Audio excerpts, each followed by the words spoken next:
I think we can all be friendly with each other and like each other, but we can't live together or communicate or anything. It just should be over, you know? What can you do, you know? Anybody else would probably be happy if they had what we have. 1, 2, 3, 4.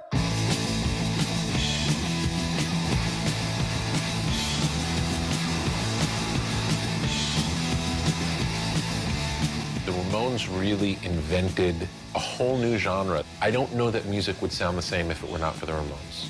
Certainly the Ramones, I thought should have been like the Stones or something. I mean, they influenced so much stuff, you know. So. All you hear now in car commercials and TV commercials is our Ramones guitars. I mean, this music saved rock and roll and influenced, you know, millions of kids around the world, and they were never acknowledged. Something very unusual is happening here tonight, and that this industry is paying some respect to the Ramones. So with the power invested in me, I'd like to induct the Ramones.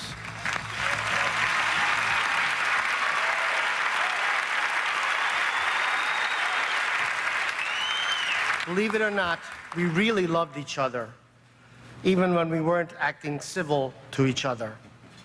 We were truly brothers. The honor of our induction to the Hall of Fame means a lot to us, but it really meant everything to Joey. Thank you very much.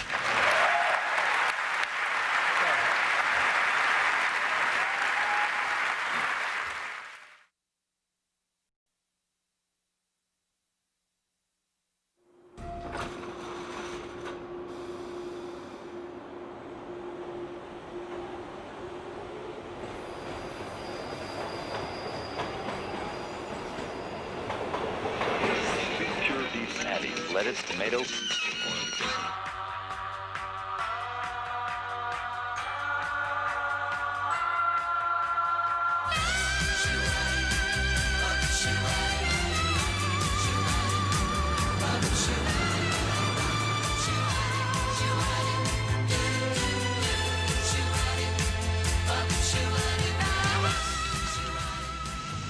Yeah, this is it. How do you feel coming back here? Do you feel anything at all? No. You know, this place has sort of lost its thing for me. It doesn't even feel like home. But this is where we used to hang out a lot. But wouldn't you know it, looks like it's closed off. Barbed wire up there. It means that times have changed. Tom was great. He was very important. I mean, he talked us into me and Dee Dee starting a band. I mean, he was bugging me and Dee Dee for about a year to start a band. You know, we told him it was sick and we shouldn't do that. At the time of our teens, we all lived in Forest Hills. It had a lot of hills. Forest Hills does have too many hills, and Queens Boulevard is too wide to cross. Without a lot of people get hit by cars there, and all the kids there were more like taking LSD and marijuana, and you know, were more sophisticated, like young college students types. I don't think John and I and Tommy fit in there one bit. Because we're all kind of outcasts. Maybe at one point, maybe loners more so, you know? How did you meet those guys? They all said, I heard you like the Stooges, something like that. You know, and I said, yeah, you know, I like them. Like maybe 3 people like the Stooges in the whole area. And everybody else was like violently against them. So if you like the Stooges, you had to be friends with each other. No fun, my babe. No fun. We had one friend, like Richie Stern, and he was the leader of the Stooges fans. So through him, we would like hang out and sniff glue or smoke pot. And listen to we had a live Stooges tape. We'd always play it, you know, as part of hanging out, listening to Iggy and watch Richie sing like Iggy a little bit for us. During the summer months, we would hang out in the area of Forest Hills, and there was one particular hangout that was called Thornycroft. It was an apartment complex which had a courtyard. When I was a kid, I grew up on the block and met Johnny when I was real young. Bought my first pack of firecrackers from him. He had a little bit of a volatile personality. Yeah, he was cool with me. It's just that, other people he might have not been so cool with. I seen him pop this guy's father in the face. Because my windows are right up here. And I was looking down, and he got into a fight, and must have started with the kid, and the kid's father came up to the playground, and he, popped him in the nose. Popped the father in the nose. But, things like that happen when you're hanging out. That was bad. I was bad every minute of the day, from the time I woke up to the time I went to bed. Really? Anything I could think of to do, I'd do it. Really? Stole, stuff like that? Yeah. Yeah? I don't have my mother watching this. John went off to college a week before I did, because he went down to Florida. So he goes down to Florida, okay? So we all had like a farewell party for him. The next week I come out of my house, I'm walking up the hill towards Thornycroft, and there sits John. I said, "What are you doing? Why are you doing here?" He says, "I didn't like it down there."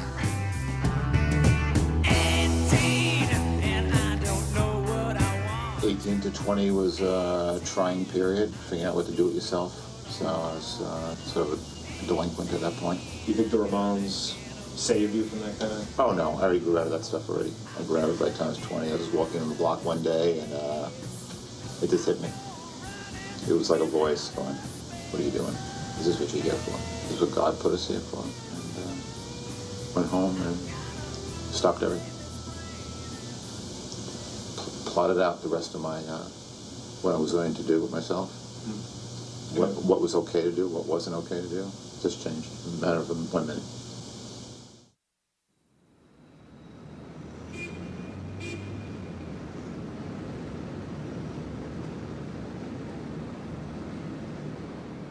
Joey, I didn't know that well. Joey was sort of quiet.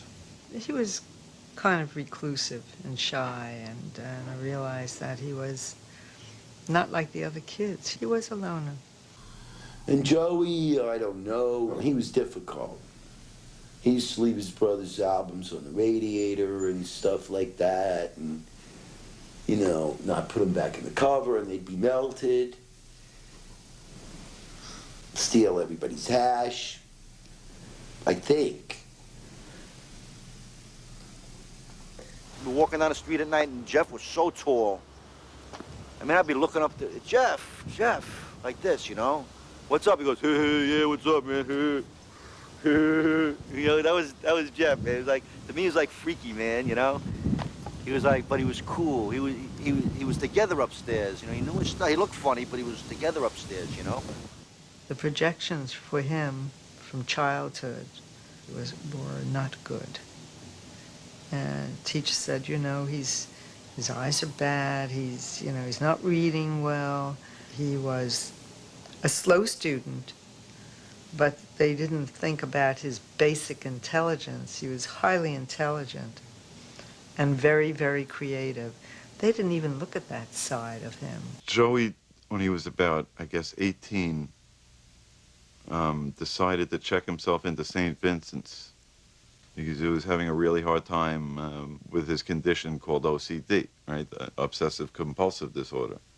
He would hear voices that forced him to repeat things. I did take him to a specialist. They said he was compulsive.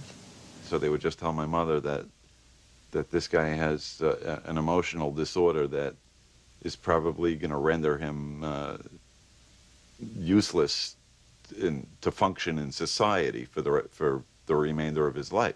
We were all worried about what was going to become of him.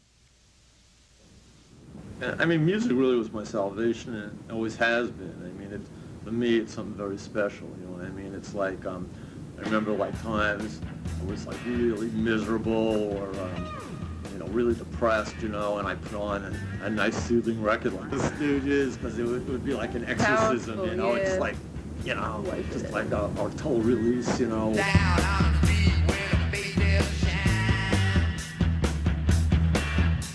I saw my brother on stage with this band Sniper. No, he was never a singer in a band before. He was already on when I walked in. And I see him up there, and I see this guy who had gone through a transformation that I had never seen except for, like, you know, in the movies. Like, I guess the closest thing I could think of is like Jerry Lewis in The Nutty Professor, you know? But so fucking aggressive, I couldn't believe it was the same person.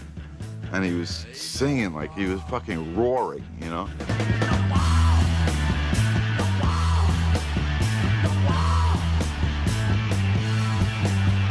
I was so happy for him to see him, like, have the balls to go up and do something like that, you know? But I could tell he was finally finding his niche. And then a week later, they threw him out of the band because he wasn't pretty.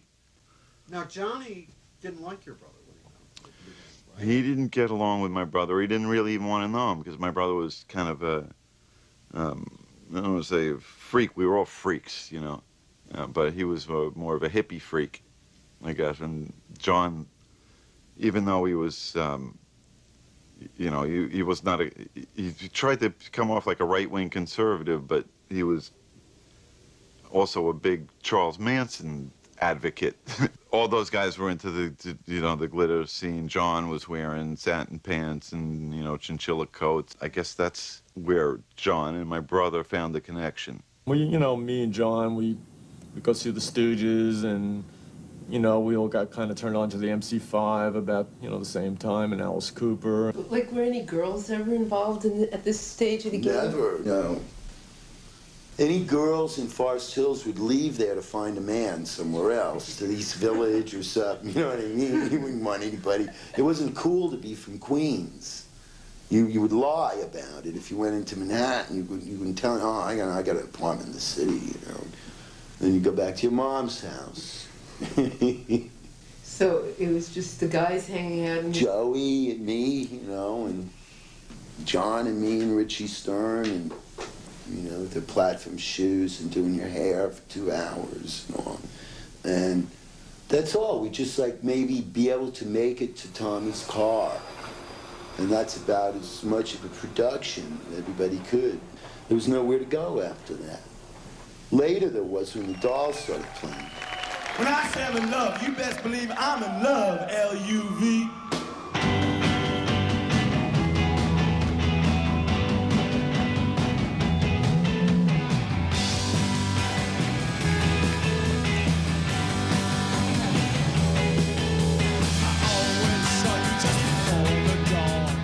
Their shows would be like these real eventful kind of nights that everybody came down. It was real decadent, but great. You know, great songs, great energy, you know, real wild stage antics. I couldn't believe what I was seeing. It was just the best thing in the world. There's nobody that could compete with them. I was just going because it was just the music was just incredible.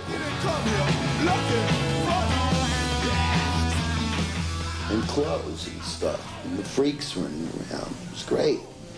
And then they'd make that long trip home back to Queens. It was rough. I saw where the musicianship was going at that point in time. This is the drug era coming into rock and roll, so everyone was getting into the overindulgence of their playing.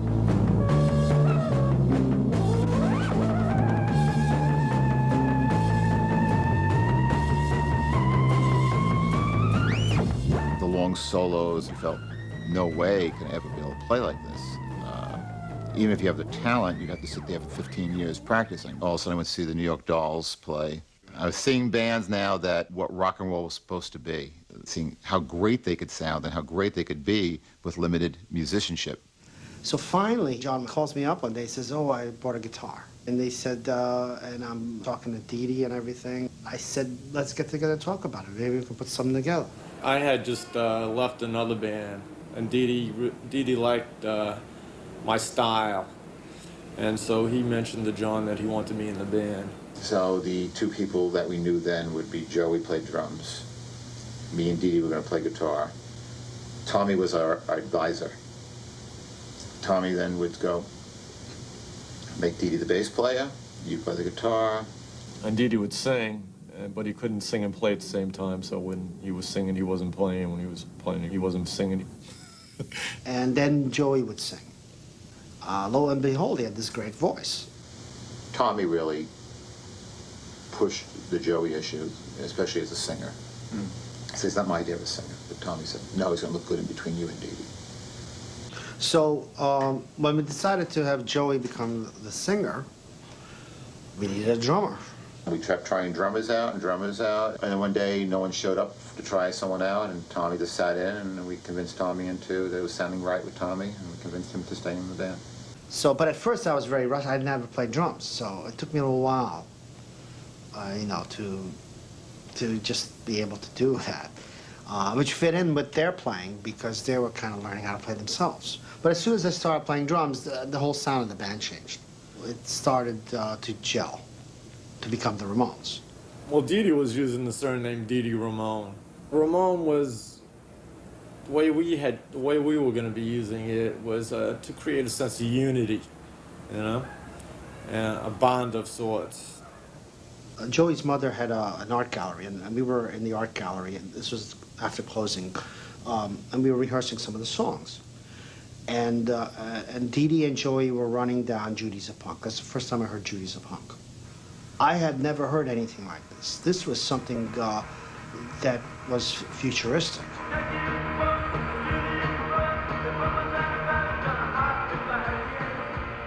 And I said, what is this? What are these lyrics they're singing? And what is this melody? What is this crazy harmony? You know, and then it's all gelling, and I'm listening to this, and I'm going, this is brilliant stuff. And from then, you know, I became very serious because it wasn't just a glitter rock band like 50 other glitter rock bands in New York. This was something fantastic. New from K-Tel Records, 22 explosive hits, 22 original stars, gallery. Oh, it's so nice to be with you.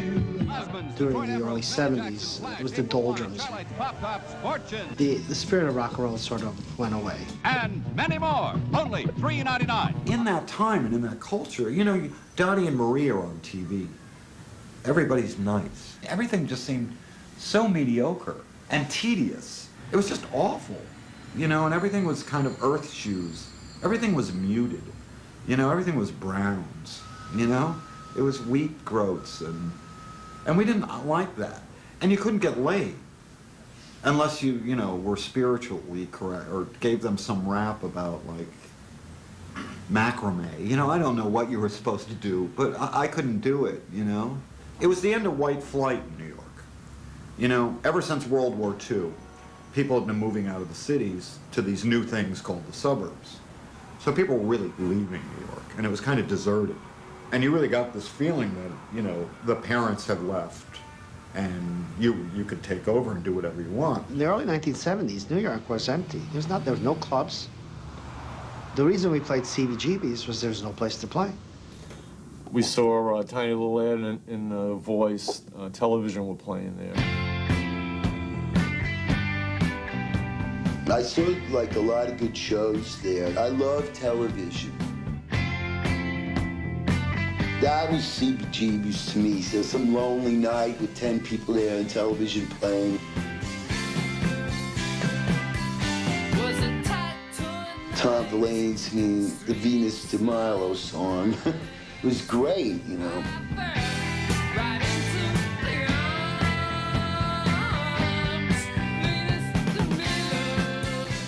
I remember the first time I walked into CBGB's, there was sawdust all over the floor, and there was piles of dog shit everywhere. It was like walking over a minefield, you know? And so we auditioned for Hilly Crystal, and Hilly said, nobody's gonna like you guys, but I'll have you back. We walk into CBGB's. It's literally a Bowery bar. I mean, there's Bowery bums at the bar, you know, counting out their pennies to buy, you know, a shot. And then there's like 10 people sitting at these tables. At that point, the Ramones came out. And they hit the stage, and they were all wearing these black leather jackets, and they counted off the song, and they started playing different songs, you know? And it was just this wall of noise. And they threw down their guitars in disgust and walked off the stage. And they looked so like, you know, it looked like the SS had just walked in. You know, they looked so striking. I mean, these guys were not hippies. You know, this was something completely new. And the noise of it was just, it just hit you. And then 2 minutes later, they came back. And Dee Dee counted off 1, 2, 3, 4, and then went into Blitzkrieg Bop.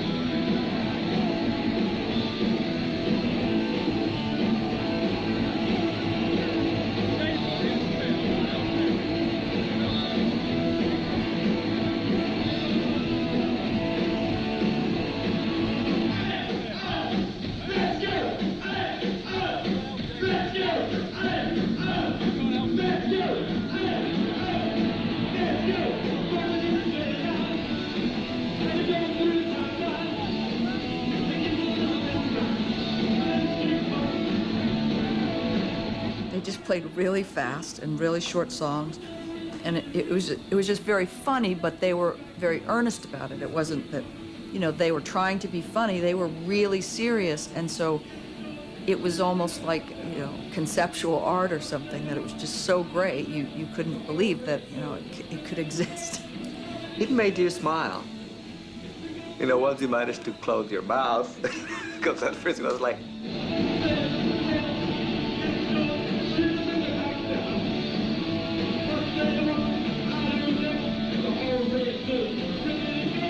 First person that came up to us was Alan Vega from Suicide and said, "You guys are great. This is what I've been waiting for."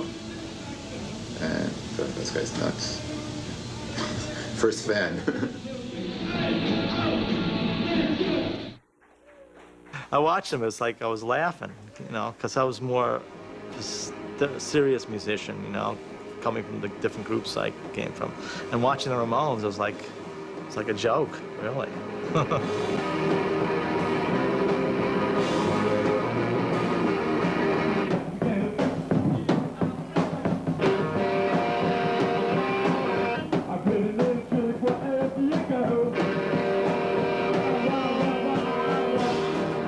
I remember that they had a sound problem, and Dee Dee got all pissed off and took his bass guitar and threw it on the ground, and I think they walked off, and then they came back on.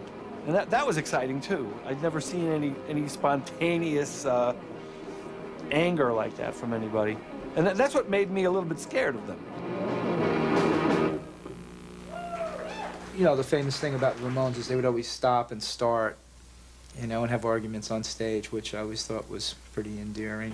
I don't want to go down to the basement.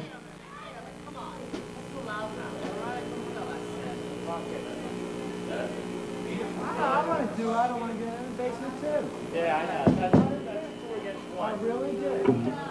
Really? Fuck you all. Come on, take it, let's go. Quick, lively. What?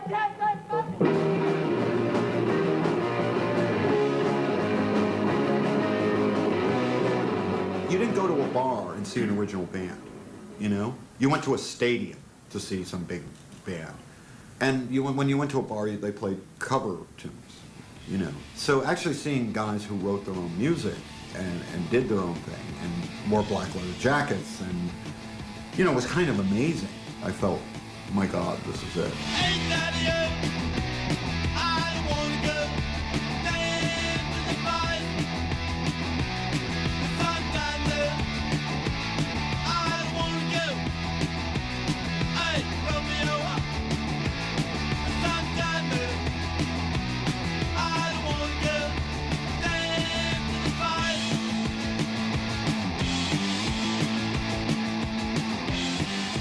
Initially, CBGB's was about 100 people, and 4 of those people were the Ramones, and 5 of those people were the people in Blondie, and do the math, as they say, and there was a few other bands, and that's who was there. Everybody would hang out outside of the club, and it was, you know, there was like, I guess, a decent kind of camaraderie to some degree. CBGB's, like, I remember, like, the early bands there, it was getting to be a nightmare, you know, the competition. Well, with the Mumps, Mink DeVille, the Marbles, all these jerk-off bands, you know, like thought they were like big stars, and they weren't. The Ramones were the stars, you know, and like we were very standoffish and very snobby, so we irritated the hell out of everyone. We're the Ramones, and you're a loudmouth, baby. You better shut it up. 1, 2, 3, 4.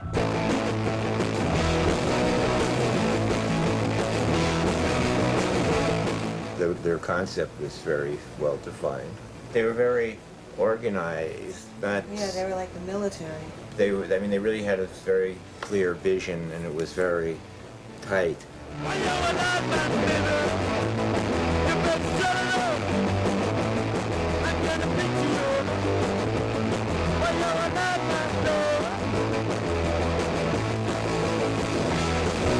After the failure of the New York Dolls to achieve commercial success, it was like a black cloud over New York, and nobody was going to be signed in New York, and more people started coming down to CBG because there was like an abundance of artists.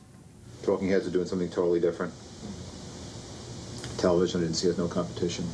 Heartbreakers were all a bunch of junkies, so I knew that their careers were going to be short, so. And around summer of '75, there was a CBGB's Rock Festival. This was a big thing at the time, you know. Well, Rolling Stone's actually covering this, you know, and one-page article, and 3/4 of the page was on the Ramones. At that point, then we started selling out once it was a Rolling Stones thing. You know, I'd shot the Ramones live once, mainly at CBGB's, but it was really early, and then it would get so crowded you couldn't really do that anymore.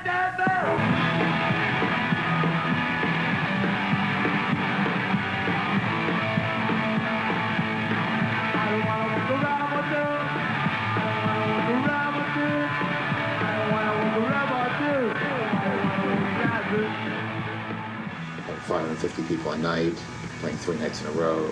We'd raise the price of the tickets. We'd be the first one raising them to $2 and $3 and $4 and $5. And we'd always try to take as much control, you know, get it away from Hilly and the crazy wife. Oh yeah, we'd want someone at the door. We want to be cheated by them. We looked at this as a business right at that point. But we built a big following. We kept sending out invitations, trying to get Danny Fields come down. We thought, because of his history, he worked for the Doors, and he worked for the Stooges, and he worked for the MC5. So I figured with those credentials that this guy, maybe if anybody's going to see what we're doing, it'd be Danny. Danny Fields came down eventually, and I think he didn't want to come down because he thought we were like a Spanish band or something, like a flamenco band or something. So I went to see them the next time they played.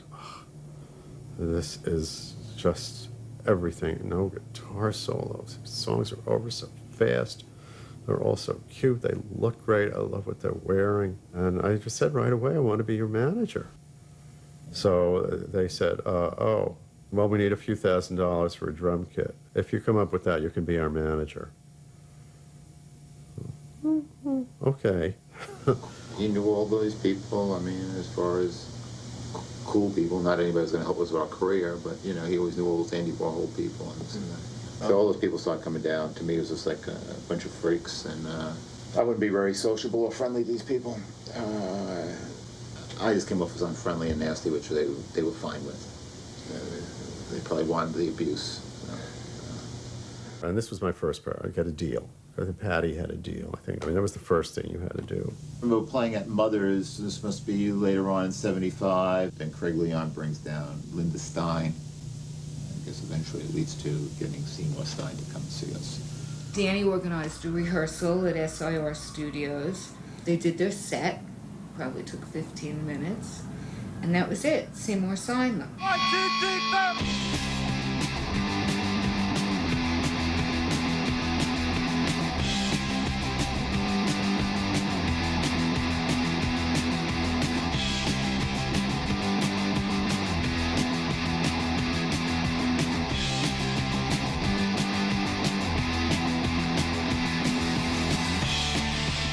I heard in the Ramones what I look for first in any artist that I sign, which is great songs, because to me that is the most important thing. I mean, the Ramones, we all kind of shared a dark sense of humor, a darkness, you know?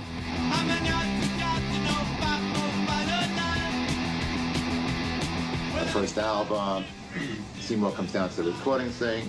He please starts saying, "I'm a Nazi baby," on the front, "You love tomorrow the world." I'm going, what's wrong with that, you know? And say, "Oh, come on, guys, please, for me, change to something, you know?" And we reluctantly changed. We thought we were compromising ourselves, just not singing "I'm a Nazi baby."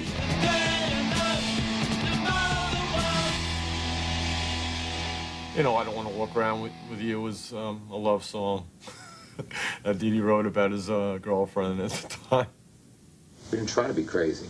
We didn't try to write things that were offensive or shock value. This was all natural. This is, we were trying to be normal. So. You were trying to be normal and you failed. Yeah.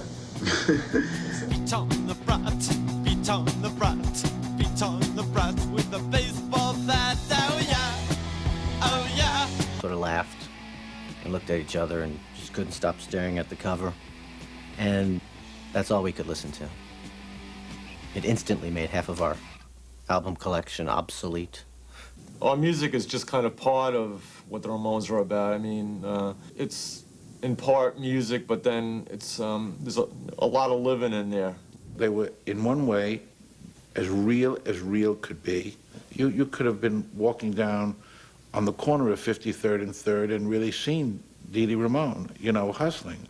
53rd and 3rd in New York City was a very famous chicken hawk corner where if you wanted to go pick up a boy prostitute, you would drive up to 53rd and 3rd, and they'd all be standing on the street. And Dee Dee wrote a song about turning tricks there. We'd like to wish Seymour Stein a very happy birthday, and we'd like to dedicate this set to him.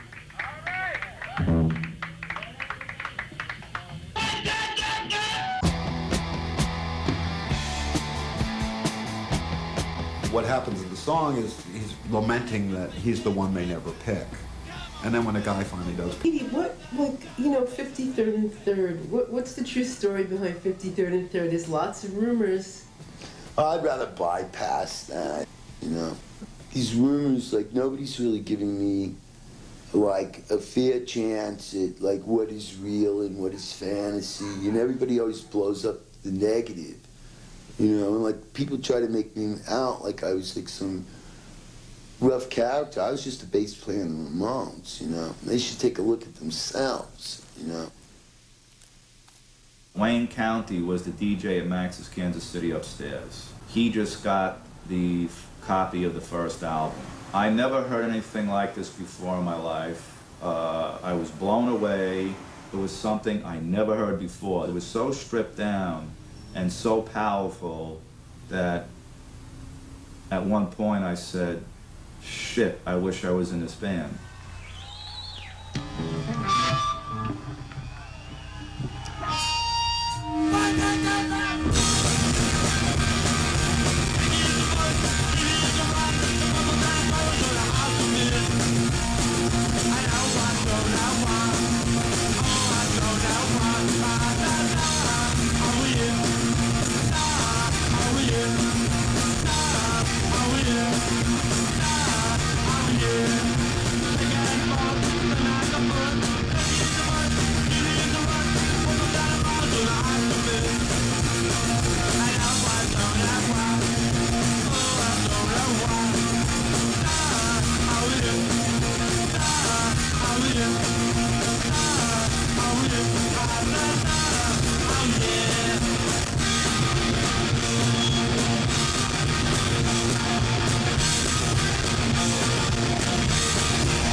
The opening for Johnny Winter was a huge star at the time in Waterbury, Connecticut.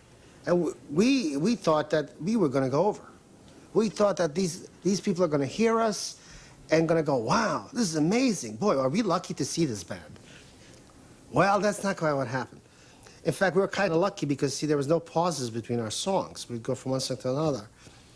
But when we stopped to take our jackets off to do I Want to Be a Boyfriend, this slow crescendo of, ooh, came out. I'm supposed to be like the stage roadie, and I find myself hiding behind the Marshall amps because bottles are getting tossed like, you know, every 10 seconds. Everybody's yelling, "Get the fuck off the stage." We were lucky they didn't murder us, you know. The Ramones are not an opening act. I mean, whoever you came to see, they will confuse you as an opening act. In America at the time, you couldn't even get a star, you know, nobody really cared. You know, outside of Rolling Stone and Village Voice, nobody else, you know. But in England, we actually created a star. Joey said, I got to go to England. And I was going, why do you have to go to England? You know, because England didn't seem that important. I mean, they couldn't get a job in New Jersey, you know. Well, I mean, I've been aware, and the Pistols have been aware of the New York scene through Malcolm McLaren. He used to hang about in his shop, and he'd been backwards and forwards to America, and in fact, he'd been involved in managing the New York Dolls. If that Ramones record hadn't existed, I don't know that we could have built a scene here, because it fulfilled a vital gap, if you like, between the death of the old pub rocking scene and the advent of punk. July 4th, 1976, we went over to England. We played this place called the Roundhouse. It held 3,000, and it was sold out. There were people waiting at the hotel to sleep with us all. You know, I mean, you can tell it's pretty good if you got people lined up to fuck the roadies and the managers. You know, during the sound check that day, all these kids came over to us and told us how we were responsible for turning them on, basically, for them to go out and form their own bands. Everyone who was in a kind of band, who was going to be in one of the UK punk bands was there at the show. I think there must have been about 60 people in the audience, which is like sort of nobody, but everyone formed a band, you know. They kick-started the whole thing in a big way. Stranglers, Pistols, and The Clash, The Damned. We knew how to get to the backstage window, and so when the Ramones were getting ready to do their concert, I was there, Simo, Jonesy, some of the Sex Pistols. We were in the back alley and we threw a rock at the window. I think Johnny Ramone stuck his head out and went, "What?" And we went, "Hey, this is the Clash and this is the Pistols and we need to get in." And so they kind of formed a sort of human chain and pulled us up through this window. And that was the first time we met them, and it was just a really great punk rock moment. Yeah. Johnny Rotten, I didn't know who he was. He's trying to come in on a side door. He says he wants to meet the band, but he's afraid. He's asking me if he comes in and meets the band, will they beat him up? Everybody thinks that the Ramones are a gang from the Bronx or something like that. Paul Simonon wants to know, gee, you're so big, you sold this out, and we're from England, and we haven't even performed yet because we're not good enough. And Johnny said, oh, wait till you see us, we stink. You don't have to be good, just get out there and play. Everybody, it's great to be here tonight. Happy 4th of July.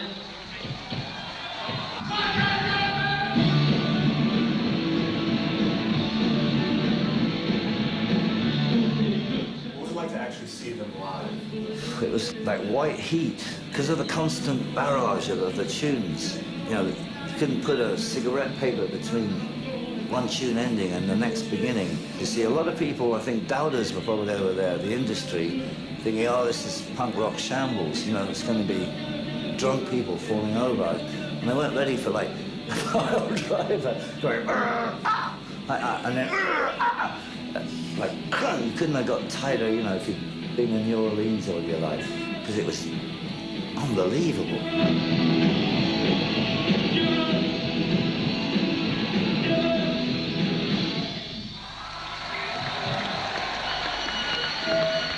It was 4th of July weekend, 1976. And I remember going over to the loft and just hanging out on the stoop waiting for Jody. I didn't know what to do. Like, where's Joey? When's Joey coming back? So he came back and he said, no, Legs, they really, really liked us. You know, and I said, really? I was like, wow, you know, that's great. I didn't have any understanding of how significant and important it was. It was just, oh, someone didn't throw bottles at you. That's great, you know. He was excited, but it was over because what do you know, you're not rich or famous. And you come home and you still can't get, you know, you get New Haven, Connecticut or something, you know, toads, to beg for toads. They were paying me $50 a week to roadie for them. I was going broke. And they were broke too, and Arturo had this big loft, and everybody just wound up staying there. Yeah, so Joey's bed used to be all the way in the back. And Dee Dee probably used to have a mattress on the floor that moved around all the time. Because he kept burning the floor, you know. He really took good care of Joey and I. We were like kids, you know, and had no idea how to clean the loft or anything. And he put up with it for the sake of art. He thought the Ramones was some kind of art thing. And Connie did live here for a while. I kicked them out because of the fights. Who did? Connie.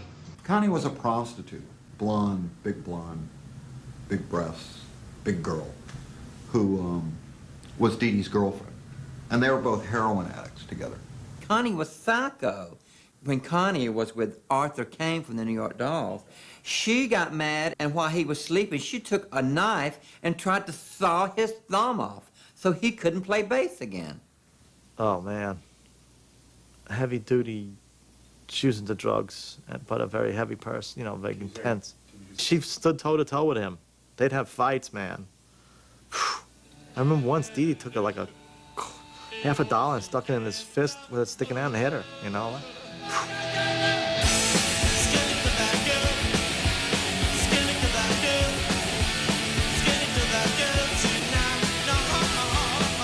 Well, they would always be out in front of CBGB's arguing and smashing bottles. You know, Connie stabbed him in the ass, I remember that. And he couldn't sit down.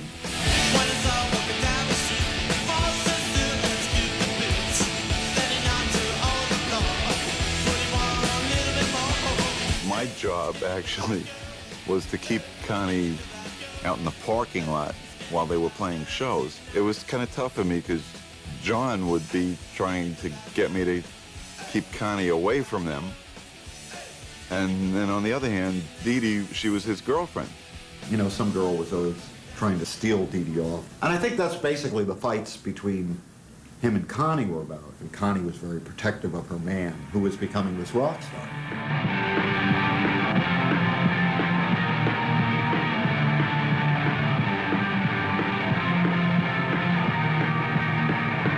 Why do you play so loud? We like that. I don't know, you know. You don't? We don't know. We have, why? Something makes us like it. We don't have any control over it. Joey had to become a rock star because he stuck out anyway. So he had to do something with this. Instead of getting, you know, shit on by people, he had to become, you know, I don't think he really had a choice. The first thing that I remember that really made me realize something is really happening here for my brother. We were hanging out at CBGB's. This guy, Joe Stevens, a photographer, wants to take a picture, right? And he says to me, "Excuse me, can you step away from Joey, please?" You know, I could tell my brother felt a little strange about it because we looked at each other and, you know, laughed. And I said, "Yeah, go for it, you know, no problem, you know." Then all of a sudden, he starts coming out of his shell a little bit, getting a little bit of confidence. And yeah, all of a sudden, you know, girls are paying attention to him. Girls that weren't on medication. Well, after 8 weeks on the road, I wanna be well.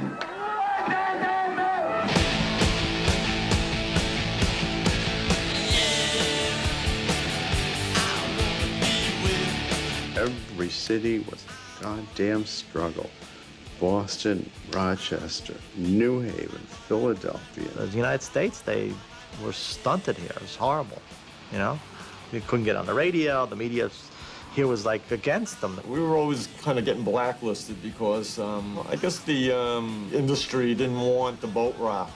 I guess they were hoping that we would kind of disappear, you know? We always played some place where no band had ever played before. Remember, a lot of the places we play would still have the disco balls on the ceiling, you know? They left a legacy of bands, kids, no future, people, no future. Maybe we have a future. We thought we had no future. Look at them. They can't play. They're terrible. They don't know more than 3, no, maybe 2 notes. But look, this is exciting. They're big, they're famous, everyone's here. They can get laid. Let's start a band. And I swear to you, every place we went to, there were bands that did not exist when the Ramones first played there, and when they came back, they did. You're Pied Pipers out there. And of course I felt that we're the best at what we do. I couldn't see another band out there and say this band's better than us. So it's King of the Hill. Well, actually, for that one moment in time, I did think someone was as good, and that was The Clash. On the second album tour, I go, shit, these guys are as good as us. Joey got White Riot. It is single. We took it out of the sleeve, and Joey put it on this little record player.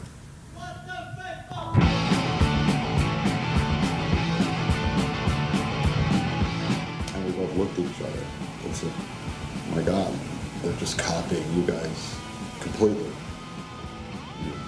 All of a sudden, this English scene getting bigger and bigger, and we're still in the Bowery trying to get 75 cents for a quart of beer, you know, like nothing's changed. So, you know, it kind of makes you a little like, well, wait a minute. We've been doing this first. We don't get anything.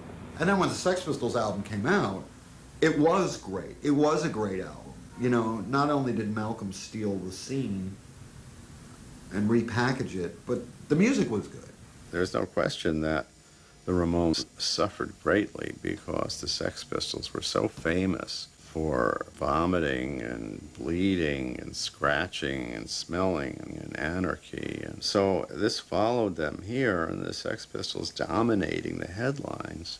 An English rock band which has somehow developed a following by spitting into the audience, which frequently responds by throwing bottles at the band, has come to this country, saying it is here to rip some dollars off the Yanks. We kind of felt us and the Sex Pistols would become almost like the Beatles and the Stones of the 60s, you know what I mean? Like we were the new revolution, let's say, you know?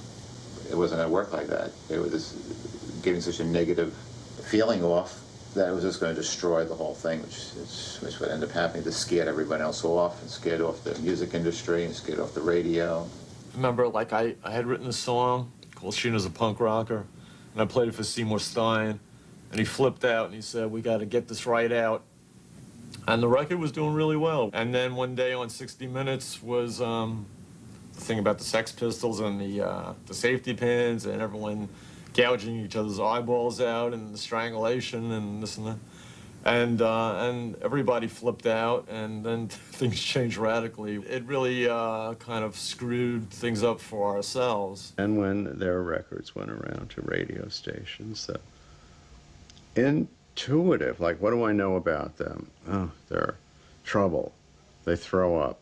If we play their record, we'll probably have to have them here, and then they'll throw up on the console in the recording studio, and then and we don't want them. It's don't play the record. It's easier. Don't play the record.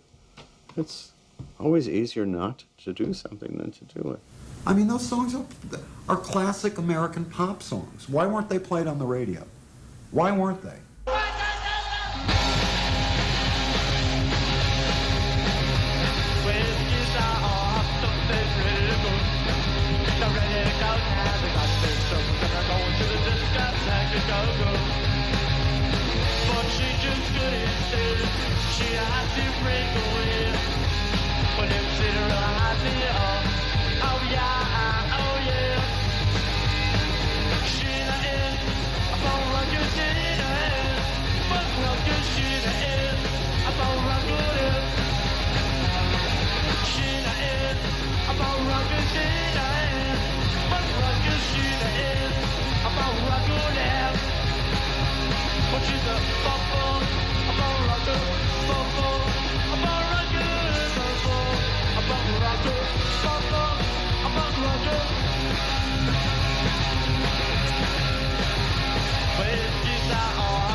The first write-up we ever got, they called us punks in a punk band. You know, that's where it started. But after that, they kept calling us punk. Tommy was our main spokesman at that point. He would do most of the interviews, and he felt it was very important that the band come off sounding intelligent, and because we were getting this cartoon, dumb image, so we were trying to keep the interviews to basically him and me. And I was not very friendly, so I wasn't really wanting to talk to anyone, so it was left with him. It was Johnny's band. Johnny was the inside manager. He was the disciplinarian. There was no question. We had to deal with Dee Dee on an important subject. I mean, Dee Dee is very smart, but Dee Dee is trouble. Dee Dee lives to be trouble. He lives to be that awful 6-year-old. And Joey was trouble. He was so frail. He was always getting sick. He couldn't come down a staircase. Johnny was trouble. He punched Dee Dee in the head after the show if he missed them. They were all trouble. That's a band. I mean, you know, it's rock and roll. We play so loud, and all the amps couldn't take it, but now we got these amps that they really work. You know, we can really push them, and we could blow this place apart if we wanted to. We'd set up everything. The Ramones were all crazy. I mean, can you imagine being in a van with Dee Dee and Johnny and Joey for the rest of your life? I was in the van a lot, and let me tell you, it wasn't fun. We'd be sitting in a fucking van. Come on, Joey, we're gonna get to Buffalo tonight. He would come down the steps, go back up because he didn't touch every other step or something. He was superstitious, but beyond. It was compulsive behavior. You had to touch every other picket on the squad. Across the street, he'd start to cross the street, come back, he'd start to cross the street, he'd come back. I remember they would sit with their girlfriends, you know, Connie and Dee Dee would be there. And I remember Johnny just saying, "She's a pig. What are you doing with her? What are you doing with a pig?" I mean, just go to Dee Dee, you know, and Dee Dee just, you know, freaking out, going, ah, and they pulling out that huge 007 knife, gravity knife, you know. And I was between them, you know, and Dee Dee's lunging with this huge knife to stab, and Johnny's going, "What are you going to do, kill me? You going to kill me?" As far as business goes, Johnny was right on the ball. He knew how to run that organization and business and all the aspects of making sure the group had certain rules and stuck with them, which I respected a lot. His personality sucked. It was a controlling, I don't know, you know, it's very, very controlling personality and difficult. He was just trying to take advantage of a once-in-a-lifetime situation, try to be an adult about it. And we were really dysfunctional, and we drove him crazy. Seems like the father. He was unpleasant enough as it is, so like on top of that, you know, we just instigated him into becoming a monster.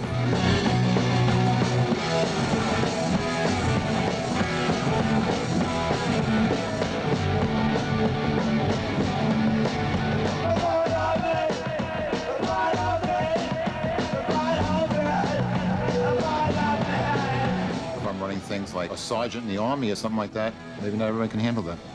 But you need someone to make the decision. Someone's got to do something. Otherwise, you just flounder around, you know. I think he made a lot of sacrifices for the band too. You know, he had to put up with a lot of aggravation. And I think everybody in the band's behavior offended him. He didn't want anybody doing drugs, you know? You know, I don't want to conform to someone's ways all the time either. And I think in the Ramones, I really had to conform. Dee Dee, you know, he always expressed all this frustration about being locked into the bowl haircut, and, you know, he wanted to dress differently and, you know, have punk rock hair. And so I think Dee Dee felt very frustrated by that, because, you know, he came up from that more Jerry Nolan, Johnny Thunders, looking good, dressing with the styles and all that. Instead, he had to have the uniform. You know, it was like this regimented, here's your uniform, put that on. Somebody call me on the phone and say, hey, is Dee Dee home? Do you want to take a walk? You want to go pop? You want to go suck some Chinese rock? The whole song Chinese Rocks came about because Dee Dee had written it, and then Hell had written one of the verses. But the Ramones didn't want to do it because they didn't want to do any songs about heroin, and they didn't like Dee Dee hanging out with Johnny and Jerry and Hell because they were all junkies, and they used to get pissed off at him when they found out that he was hanging out with the Heartbreakers and whatnot at that time. But we had like a dope addict relationship. Not like we didn't even bother with playing guitars when we were hanging out and stuff. The Heartbreakers were really focused around drugs, and I think Dee Dee probably, you know, he would have liked to be in the Heartbreakers. You know, wouldn't it be great to be in a band with other junkies, you know, instead of, you know, guys who...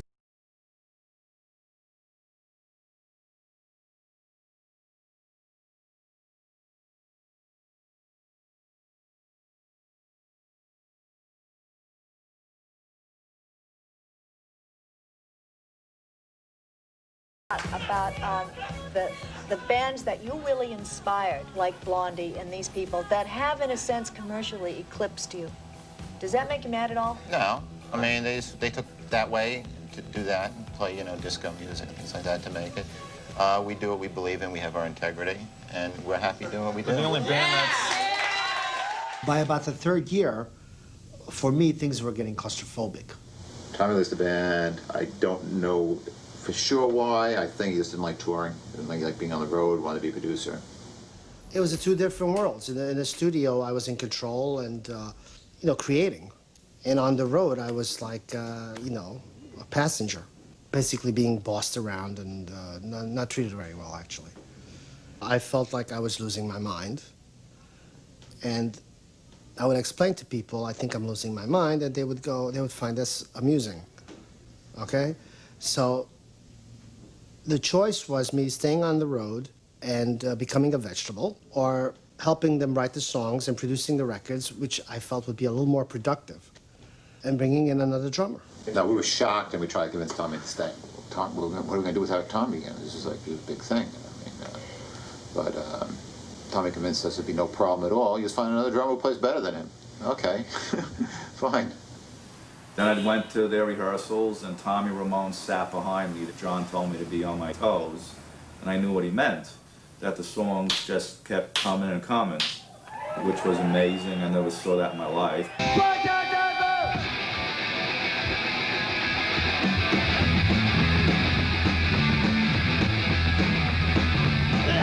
Something in the green from my boots. You gotta keep it in for the 100 I feel. 3 I two, 3 I two. Gotta get up for a while to see that guy. But people stop to the street at my boots. 3 I two, 3 I two. So, you know, like right away I felt more insecure. You know, is this real? Is this really the Ramones? You know, who are the Ramones? And then Tommy was never really accepted as a Ramone, you know, between the other three, because he presented such a conservative front to himself, to the rest of us, when I knew Tommy was a total freak. At the same time, there's certain things that were so wonderful about him that I could never be like him, and I recognized that, and I didn't like it about myself. Tommy was the type of guy, he would buy some potatoes and hamburgers and cook himself a dinner. At 21 years old, that's like really a, you know, pretty cool thing to do, rather than eat some dope and potato chips. Tommy was important to the sound, do you feel? No. No? No. No. I never thought, any song I record with different drummers, different bass players, different singers. It always sound like the Ramones. He was pretty important to the sound of the band, don't you think? No, Really? not at all. I think Tommy was in the right place at the right time. But as far as him being able to claim fame off of it, his artistic credit or anything, come on. Give me a break already. It ain't true. High school and come out to Los Angeles to do the tracking, and I actually thought Tommy was going to be there. And here there's just no Tommy. And Tommy was sort of in charge. They would listen to me, but then I would discuss it with Tommy. And as long as I would agree with what Tommy thought we should do, then Dee Dee would go along. What about Joey? Yeah, less to sing and quieter at that point. In the beginning, Joey didn't really talk that much. He was just kind of enjoying the success that they were having, It was a continuation of his shyness and insecurity. And he didn't have a full understanding, I don't think, of even what the whole Ramones concept was yet.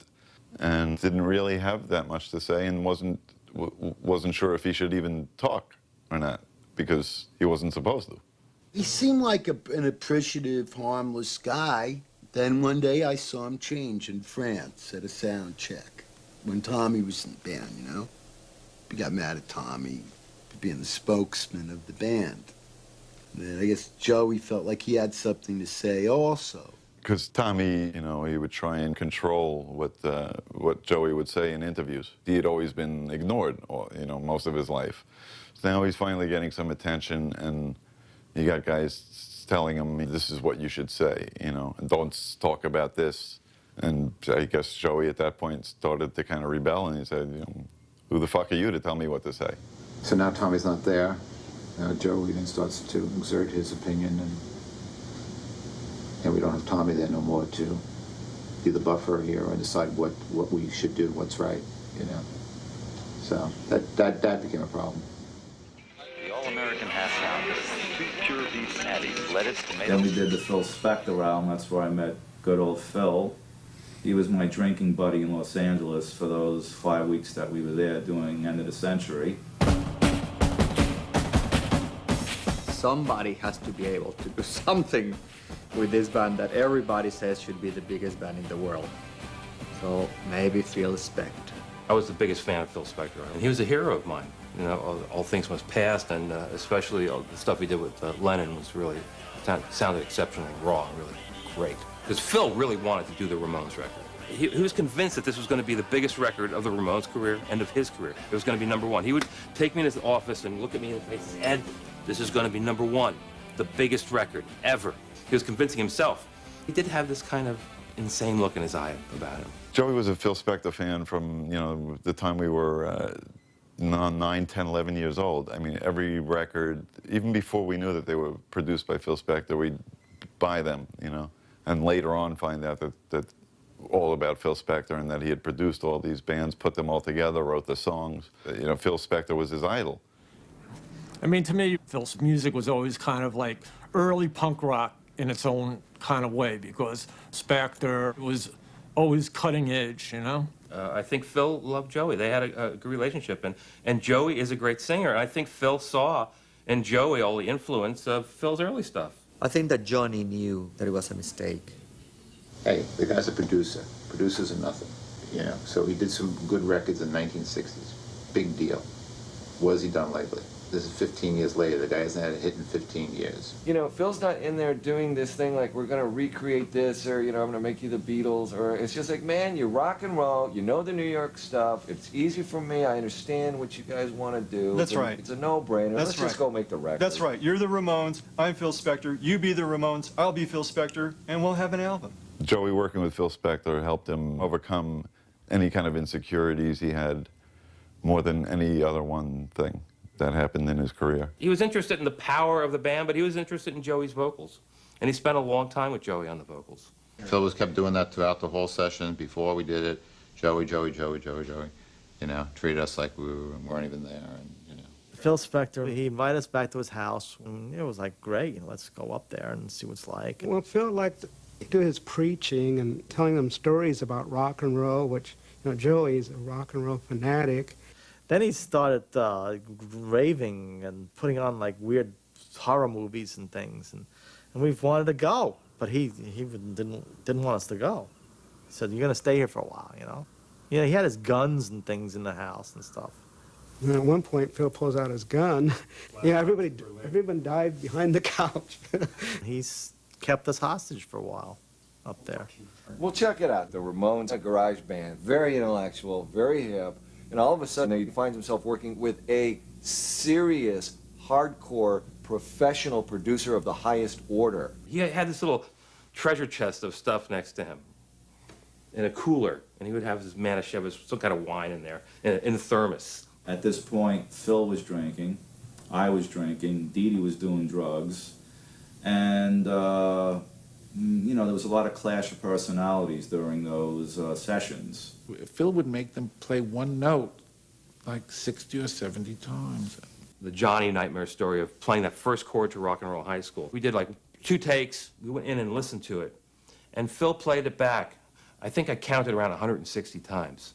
To Johnny, that must be like the Chinese water torture. So we hit the chord, and he paces around the room for about 3 hours, cursing, and He would stop the tape, and he would stomp his feet on the floor, go, shit, bitch, fuck, shit, bitch, fuck, for God knows what reason. go back, play the chord again, play the chord, pace around the room for 3 more hours, cursing at the engineer and insulting him, and this goes on for like 12 hours.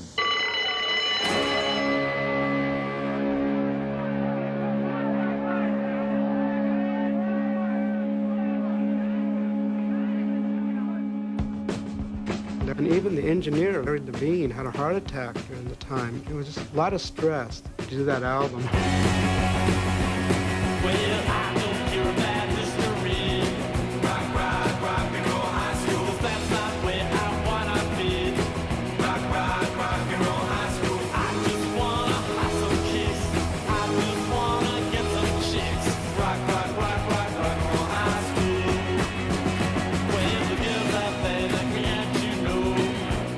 After 3 days of this, Johnny decided he's had enough and he couldn't take anymore, so he decided, I'm packing my bags, I'm getting the fuck out of here. I'm on the next plane to New York. Bye.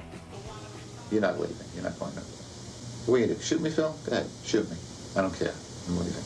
He's a little man with lifts in the shoes, the wig on top of his head, and 4 guns. I mean, treats everyone like an asshole to everybody. Treats everybody horrible. And we reluctantly agreed to do the album with him because we thought it would help us. When we got the mixes, it was, for me, it just lied kind of on its side. It wasn't the great record that record could have been, I thought. When we heard it, personally, I didn't like the drum sound on it. Dee Dee hated it, but I think the songs were very good, and I think Phil did a good job considering the situation under the influence he was on. End of the Century represents the kind of pop music that Joey liked so much, that he wanted to make, that he wanted to see the Ramones move towards. And it was the kind of moving away from pure hardcore punk rock that Johnny hated seeing happen. Johnny wanted to see them be the classic first album Ramones forever and ever and ever. It isn't anybody's individual fault that we got thrown into this. We all tried to make the best of it, but that started the breakup and the separation of the band. Now we did an album with Phil Spector. It was our big chance, and again, we didn't sell any records, you know. So at that point, I knew that I finally accepted that that's it, we didn't sell any records. That's it. It's, you know, just try to maintain our career, keep making money, just, you know, a job. Just do the best we can do, try to keep our fans happy, don't let them down. And don't worry about it. You know, accept it. This is your spot in life. Then he says we gotta go to Idaho.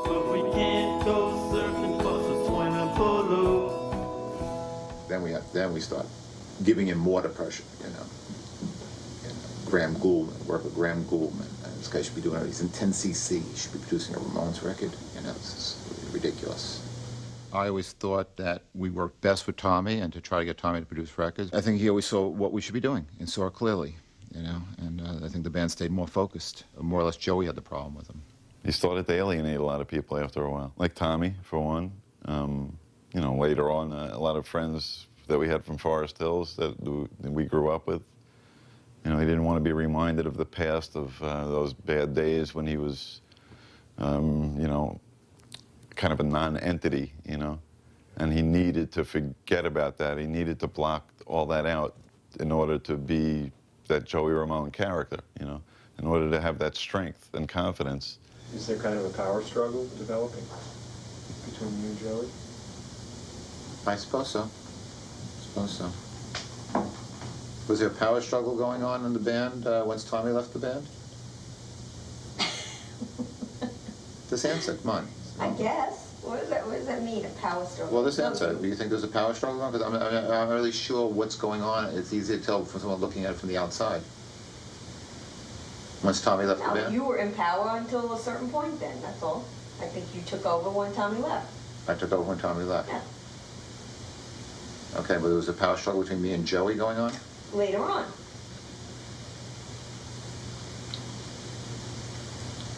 But no, I don't think he ever wanted to be in power. He just wanted to be treated equal. Okay. But did you notice then at that point that that Joey was beginning to feel that he could have a life outside the Ramones? Yeah, and why shouldn't he? You know, that's only normal. That everybody needs an escape fantasy, but we were all such a hard-working unit. You know, I didn't see Joey working any harder than me or John or Mark. That you would think the rest of the guys would, you know. There was other things going on, but I can't talk about it. Well, Marky and Dee Dee said something happened with some girl. Right. Is that true? Well, something happened, yeah. Yeah, you know that. Do you want to talk about that? Well, yeah. What do you want me to say? Joey was seeing this girl and John stole her away from him. That's life. Things happen, and you move on. You know what I mean? You don't hold a grudge towards a person in your band for 18 years, 17 years after that. There's a lot of girls out there. You know what I mean? Joey was very romantic. You know, I mean, hence all those love songs. And I think he really idealized love. You know, wanted to have this one girl, you know, to hold hands with and live happily ever after.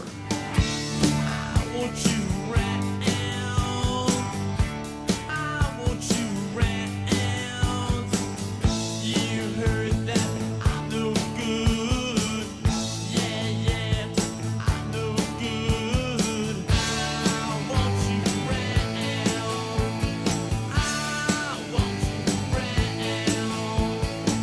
This was the first serious relationship he had had, and then just all of a sudden she's gone with his guitar player.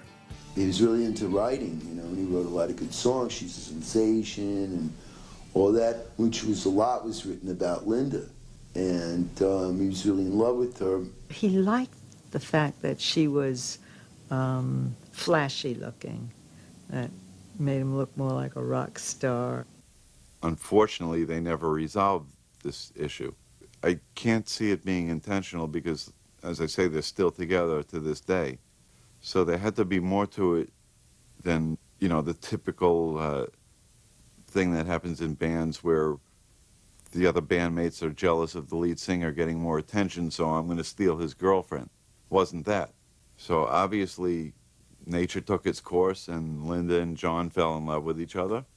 But that was, I guess, you know, probably the biggest wedge that was driven between them two, and they never did speak to each other, really.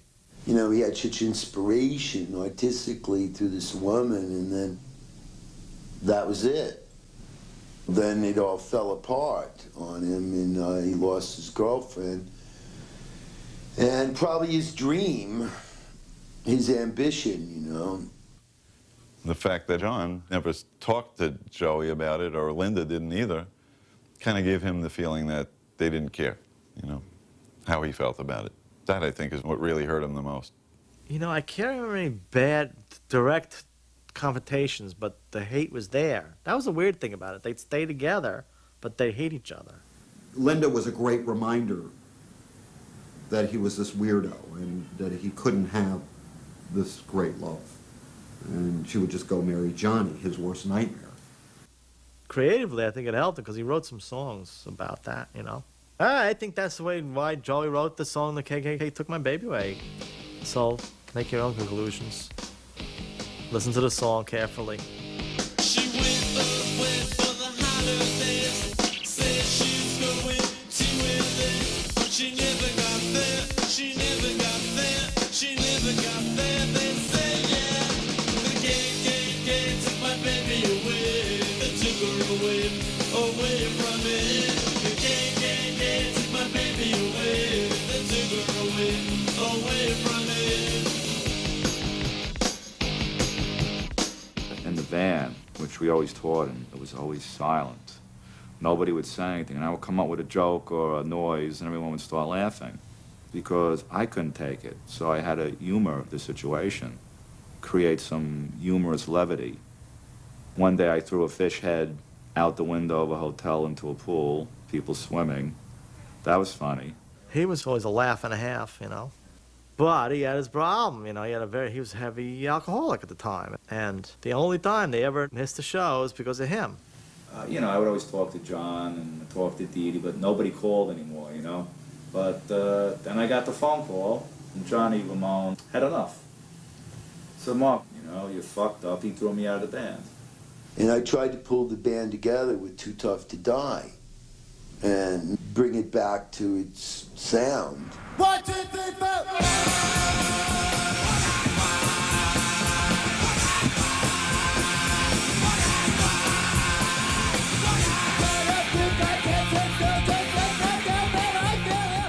I get a phone call from Dee Dee, of all people.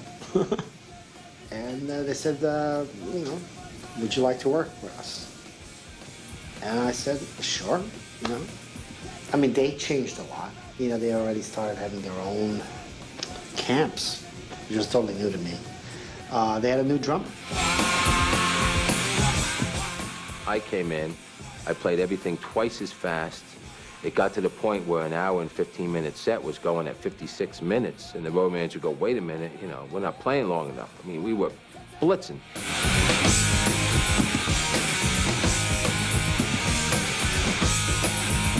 We often ran into them down the road. I remember I met Johnny Ramone, and he said to me, it's 2 minutes faster. And I said, what is? And he went, our set is 2 minutes faster than it was last April. I went, my God.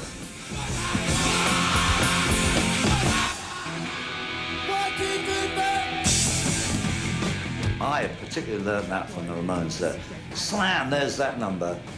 Where's the next one? Because there's people watching you, people got things to do. It's a busy world out there, you know. Give it to them.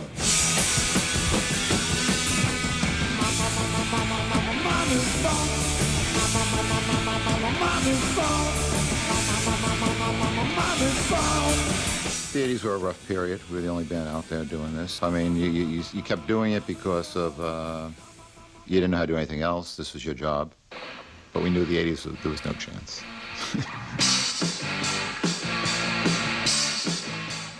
MTV didn't really have a lot of concentrated play in the early days. They were very thankful for anything that was handed to them. So if you handed a Ramones video, they would play it. And as they got tighter and got more corporate, the Ramones were sort of kicked out. I think MTV destroyed music. They just started seeing themselves a bit too godlike, you know what I mean? If you didn't have a video that cost $500,000, you wouldn't get aired.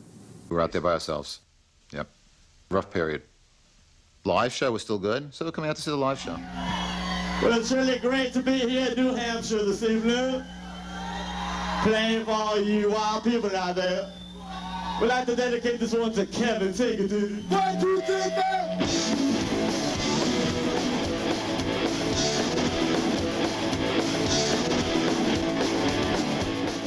Then after Richie leaves the band, well, I don't, never really sure what reason, but she just left the band. See, what the Ramones was, I was Richie Ramone when you wanted me to be, but then I was just the hired guy when you wanted me to be. And you gotta remember, there was a lot of money in T-shirts made. When it came to T-shirt money, I wasn't a Ramone. And this is after 5 years, you know? I felt I was due. I wasn't asking for the world. I felt I should get a little of that T-shirt money. What's the big deal? We'd like to introduce you to our newest member, Marky Ramone, yeah? Take it to time. What's my God back?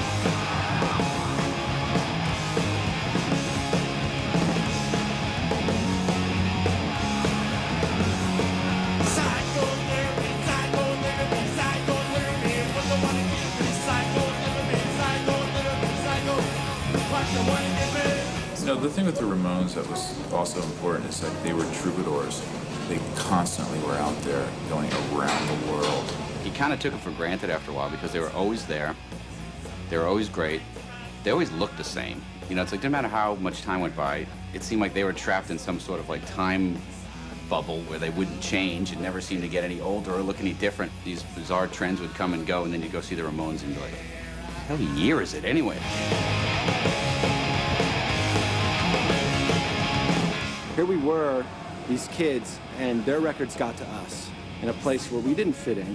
You know, everybody in this band, when they first heard the Ramones, it was like, whoa, finally a band for us. If it would have only been virtuosos that I would have looked up to as a little kid, then I would have never gotten started. And when I discovered stuff like the Ramones, it all clicked in my head. I realized that music was something that I could do right now. There were no standards after the Ramones. All you had to do is just be yourself. And that gave me a lot of self-esteem when I needed it, and confidence. So, you know, came back, I was sober, and things were fine, except the tension between Johnny and Joey was still there. And I thought, Jesus Christ, how long are you going to hold on to this shit, you know what I mean? But Joey held it in, you know, I didn't let it go. Joey never got over anything. Joey could carry a grudge like an elephant never forgets. Dee Dee, when I finally left, he wanted to go too, and I think he managed to hang on another year or something and do shows in like track pants or rap pants, you know? He became a rapper for a while. One of the first white rappers, and started dressing in his rap clothes before he'd go put on his Ramones clothes. Alarm clock ringing, it's time to get up. It's time to do that funky strut. I'm a funky man, I got funky bones. I'm a funky man, my name is Dee Dee Ramone. There was one time we went to Washington where he got on the plane. He was wearing his sweats and his big gold chain. He was like in the rap outfit. And we're all looking at him saying, what's, you know, John was like pissed, you know. Funky. Funky. It was bizarre. And start talking like a rapper and everything else, and talking like a black person. He's like, when Schoolie D came out with that album, and he would say, "What time is it?" And it's Gucci time, you know. I understood that. It's rising above oppression, you know. A Negro being able to buy a Gucci watch, great, you know. I'm a Negro too. I felt the same excitement when I could buy a Gucci watch and spend a lot of money, like an outlaw. I don't think it was worth fighting over. It wasn't so good anyway, the album, you know. I couldn't do rap. I was trying. I don't know how. I'm not good enough to know. You know, I'm not a Negro or something. I don't know what it is. I just can't do it. I wanted to. Dee Dee Ramone says he's left the seminal New York punk group. In an interview with MTV News this past Monday, Dee Dee told us that the Ramones' constant touring has jeopardized his health and his determination to avoid drugs and alcohol. He also said that he'd been hit hard by his recent divorce and that he was very enthusiastic about working full-time with his new rap band, Strength.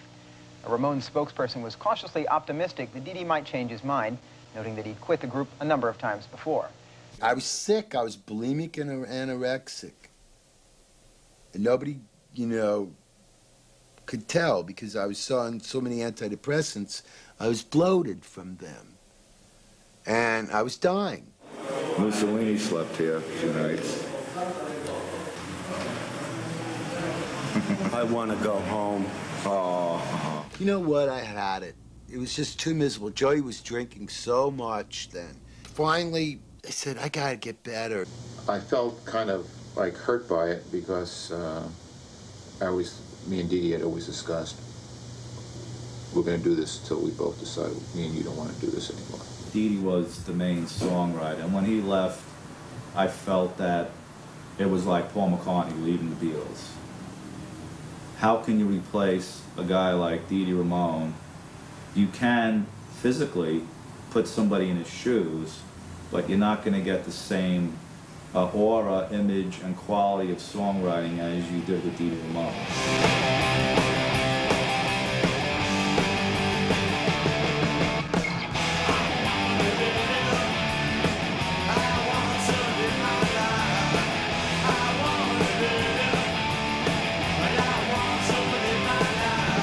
So then I just started thinking of the positives. Okay, everybody going around me going, oh, you guys got to break up now. You can't play with that Dee Dee. What do you mean you can't play with it? You know, I'm finding somebody else, that's all. I mean, I'm going to break up. Are you crazy? I'm going to break up because Dee Dee quits. I'm just going to accept defeat and lose, yeah? And I was just, at that point, determined that to prove them, anybody was around, wrong. So I thought, all right, this will be easy. Let's find a young Dee Dee, come down there, and somebody was like a Dee Dee clone. And that's Johnny Ramone right there. Here. And this is Joey. And that's CJ, our new bass player. I made it. It's a real exciting time with CJ in the band and Dee Dee leaving, having left the band, you know. Actually, I feel he did us a real favor by leaving the band. CJ was great. He was like a breath of fresh air, man. When he came into the group, whew. Take it, CJ.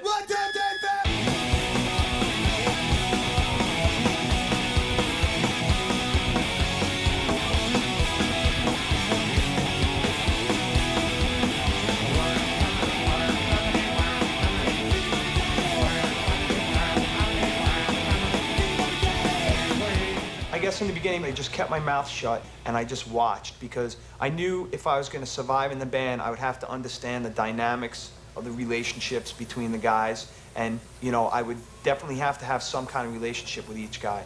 It was so weird because Johnny is like ultra conservative and Joey is ultra liberal. Politically, we're always on opposite ends, you know. We always right-wing. Me? Yeah, probably since I was 10 years old. I was a Nixon man in 1960. Now, Joey turned out to be a New York left-wing Jewish, left-wing Jew. You know, and he was there at every Save the Starving Namibians or the Rwanda Burundians or whatever. We are here in support of Jerry Brown. He addresses the issues, understands the problems, and is courageous and adamant enough to challenge not only the Bush administration, but America's entire political structure. These guys were opposites. They're like a married couple that were total opposites. But they had one thing in common. They knew they were the Ramones. Yo, what's up? A lot of you didn't vote last year. A lot of you weren't even registered. If you think that keeps the politicians up at night, forget it. A lot of them don't want you to vote. That's why they make registrants so hard. Makes what? Washington, what are you afraid of? You know, I really liked Joey. I really liked him, you know, and I really respected Johnny, you know. But like I said, Johnny was always kind of like a father figure to me, and it was hard to like have like a friendship with him. Me and Joey started to develop a good relationship, you know, and we started getting to be kind of friends, and that's when I think Johnny really didn't like me much for a while there. It's not that he didn't like me or whatever, or maybe he just was frustrated by me because he could not understand me. In fact, one time, Joey was really sick, and we were just doing show after show, and it was wintertime, and we were in the van. I said to Joey, I was like, you know, why don't you just say something? Why don't you just speak up and say that you can't do it? You know what I mean? This tour schedule is ridiculous, man. And the next morning, I walked down to the lobby, and Johnny was there, and he was like, who the fuck do you think you are? And just keep your mouth shut and do what you're told. And You know when you get so mad that the tears start to well up in your eyes? That's the point I was at.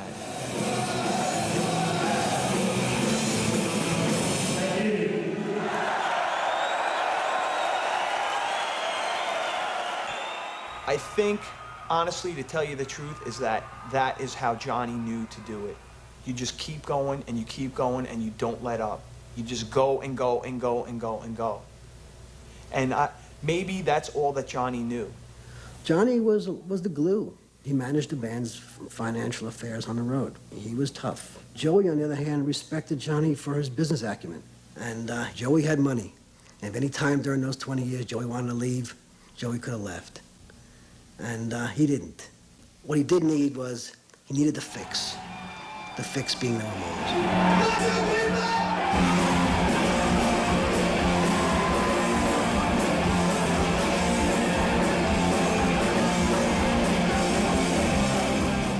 Go up on stage, it's just another world up there, and nothing else matters. There's another whole high. That's probably one of the reasons they stayed together so long. The Ramones really are, it's honest and it's pure energy, and it gets handed down through the generations. The kind of fans that we have, it's not just one set person, you know, it's like kids into metal and alternative and all age people. You go to South America, they were like the Beatles down there. It's incredible. Y además, exclusivos de Canal 9, los Ramones. It's like insane. Going back to the airport, the kids were like following us in convoys of cars and hanging out of windows and stuff. Break fucking glass. This is sick.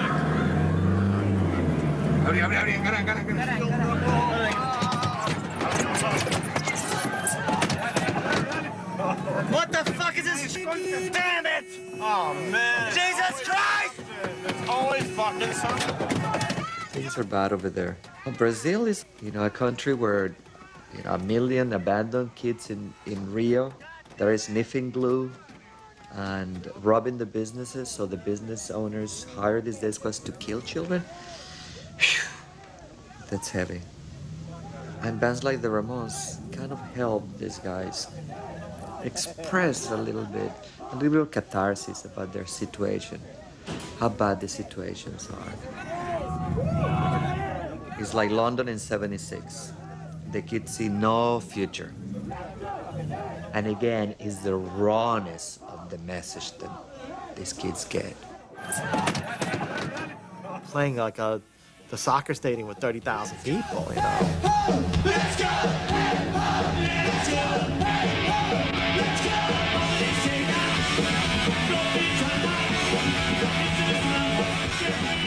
Great. You can see what they could have turned into everywhere else. And come back to the United States and have to play these clubs. Like a dumpy little club in Providence or something, It was very depressing.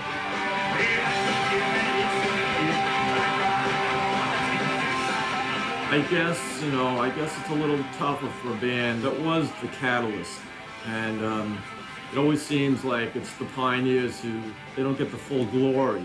Way, it's like the bands that come after, because they do it a little differently, or they make it a little, they compromise the sound, and so they break through, or they're a little more of a mainstream kind of an act kind of a thing. When alternative music started to hit, that was our chance to break, and we were right there. We were on that threshold. Plus, you had everybody from Nirvana to Soundgarden trumpeting, the Ramones, Rancid, all the biggest selling bands. We fit in with those bands, and we just couldn't break it. I think that's the point where they were like, we're done. FM 106.3, Modern Rock of the Jersey Shore. Joey, I'm sure everybody's been asking this question over and over again, so I just want to get it out of the way. Adios Amigos supposedly is the title because you guys are supposedly calling it quits, but then there's been talk on the internet that maybe you're not. I mean, no, this is probably our last area performance. We made an agreement. We've been doing this for 21 years, and it's been great and all, but this is gonna be our last album, studio album, and the band's gonna we're calling it a retirement as of maybe next February.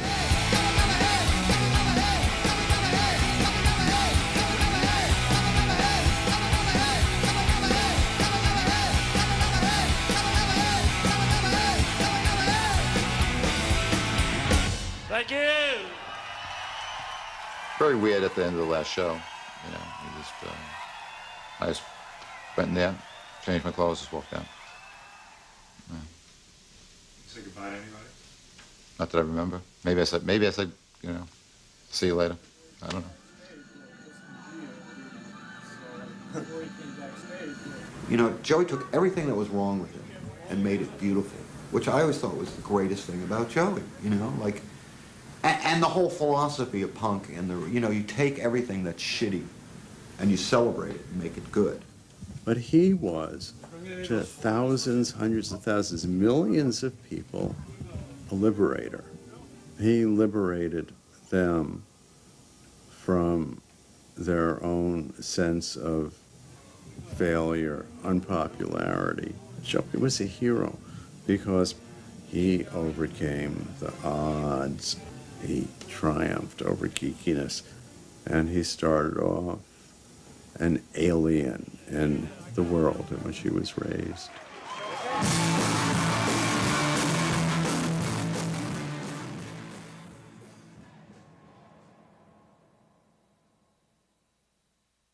Joey was never the healthiest person in the world, but he was one of the strongest people I've ever known, you know, and he managed to fight off anything and everything all the time. So, you know, one had the impression that he was going to go on for, you know, forever, you know. He was totally convinced that he was going to live. He was completely convinced. 4 days before he died, he was refusing to be fed by tubes down his throat because he didn't want his vocal cords damaged.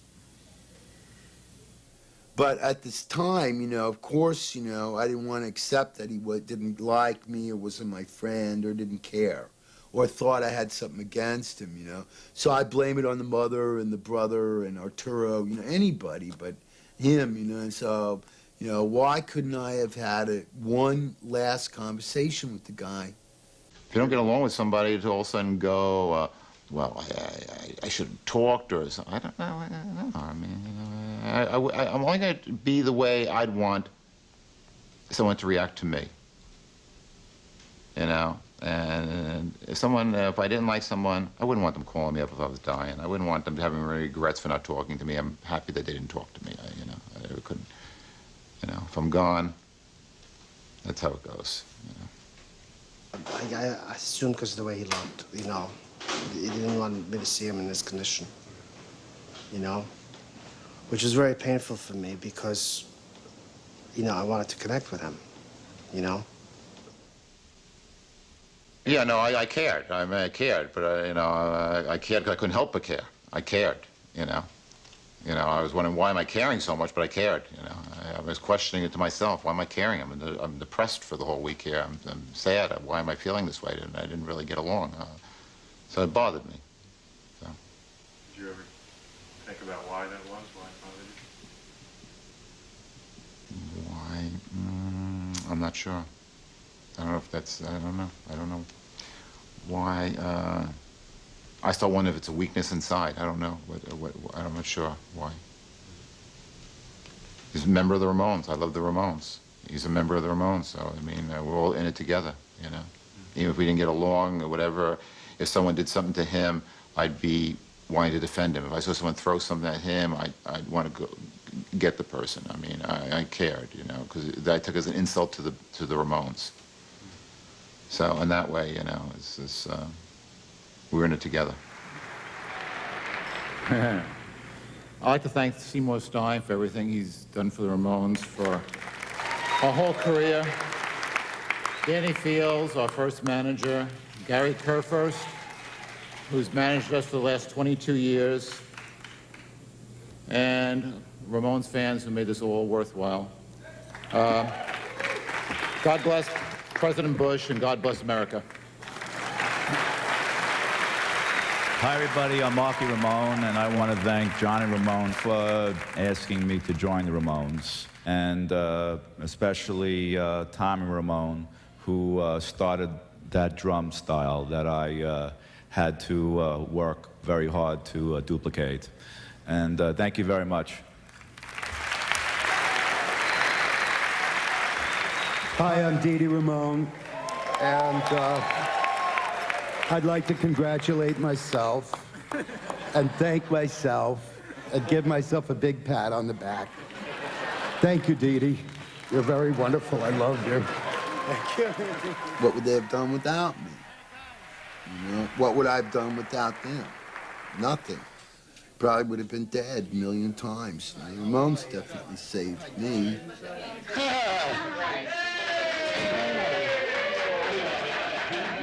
I don't know why I'm so sour. I keep on, you know, the whole thing is like, well, I guess it's like was an ugly life somehow. It's not easy being in a rock and roll band. Yeah, I will. I'll come down. I'm going to come back in 5 minutes. Okay. I'm practicing for Brazil. All right. Oh, God. Poor Dee.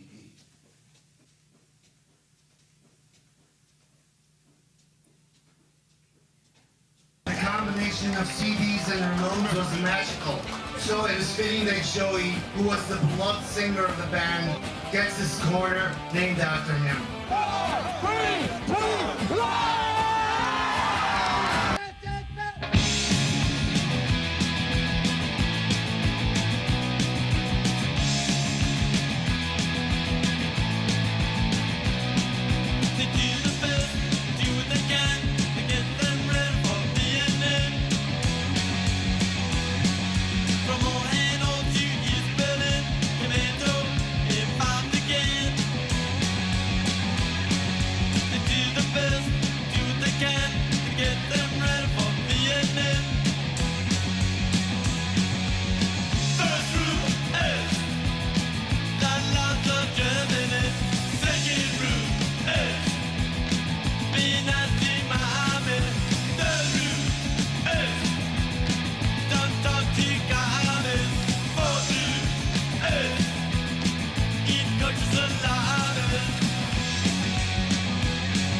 The